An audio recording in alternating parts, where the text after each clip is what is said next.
Hello বন্ধুরা, রথযাত্রা উপলক্ষে নতুন একটা মিষ্টির রেসিপি তোমাদের কাছে আমি নিয়ে এসেছি।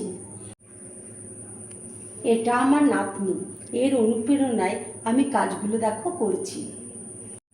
তবে আমি রান্না কিন্তু ভীষণ ভালোবাসি করতে। তবে আমি সেভাবে কারোর কাছে ভালো মন্তব্য কোনোদিন শুনিনি।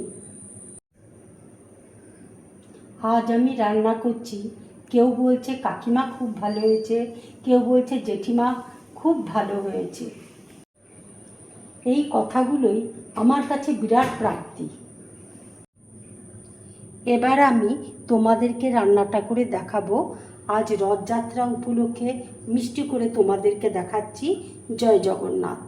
এখানে দেখো নারকেল কুড়িয়ে রেখেছি, এখানে এলাচ গুঁড়ো রয়েছে, আর এখানে পনিরকে গ্রেট করে রেখেছি।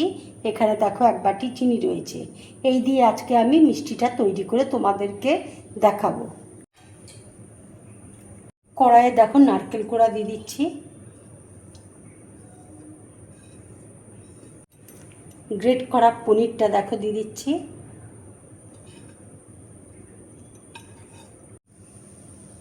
এক বাটি দেখো চিনি দিয়ে দিচ্ছি,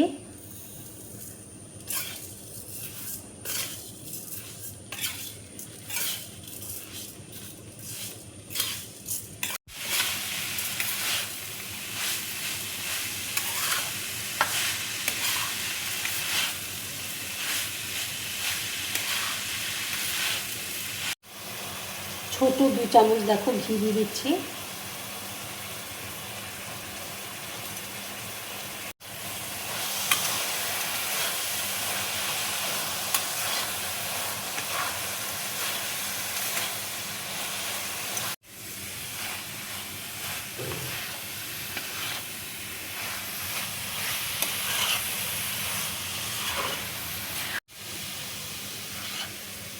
মিষ্টির পাকটা দেখো তৈরি হয়ে গেছে।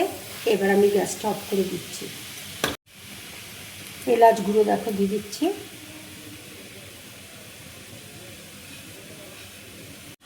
ঠান্ডা হলে মিষ্টিগুলো আমি তৈরি করে নেব। ঠান্ডা দেখো হয়ে গেছে, এবার আমি লাড্ডুগুলো পাকিয়ে নেব।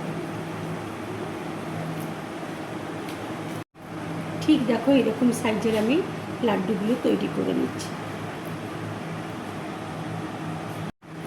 আর একটা দেখো করে তোমাদেরকে দেখাচ্ছি।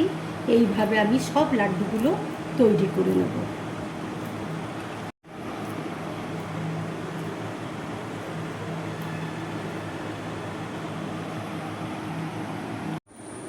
লাড্ডু দেখো আমার পুরোপুরি কমপ্লিট। যদি এই লাড্ডুর রেসিপিটা তোমাদের ভালো লাগে তাহলে লাইক করবে, শেয়ার করবে, আর ড্রিম ব্লগ চ্যানেলটাকে সাবস্ক্রাইব করবে। তোমরা বেশি করে করে কমেন্টস করবে, তাহলে আমার খুব ভালো লাগবে। নমস্কার। জয় জগন্নাথ। বন্ধুরা, আমার নাতি আজকে দেখো রথ টানছে। বাবু জয় জগন্নাথ বলো, জয় জগন্নাথ, জয় জগন্নাথ, জয় জগন্নাথ।